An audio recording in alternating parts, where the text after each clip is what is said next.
سيدي ولي اسمعني غادي نتكلم منها.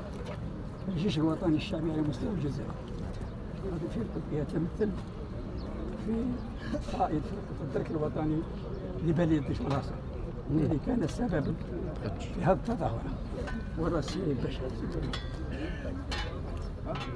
نيابة عن أو القائد تاعه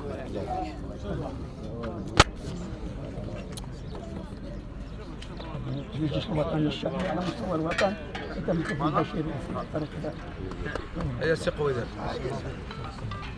الحمد لله الصلاة والسلام عليك يا سيدي رسول الله. يقول الله تبارك وتعالى في كتابه الكريم: ولا تحسبن الذين قتلوا في سبيل الله أمواتا بل أحياء عند ربهم يرزقون فرحين بما آتاهم الله من فضله ويستبشرون بالذين لم يلحقوا بهم من خلفهم لا خوف عليهم ولا هم يحزنون. يعني الله يرحم الشهداء، الله يرحم الشهداء بسبب هذا الشهيد الله يرحمه والله يرحم الشهداء الجزائر. يعني الله يرحمهم الله يسعى لهم قبورهم الله يجعل لهم رحمات والله يجعلهم في القائمة اللي ذكرها الله سبحانه وتعالى في كتابه الكريم: الذين أنعمت عليهم من النبيين والصديقين والشهداء والصالحين وحسن أولئك رفيقا. وأنتم الله يبارك في الجميع. آمين. الله يستر الجميع. الله يغفر إن شاء الله للجميع إن شاء الله.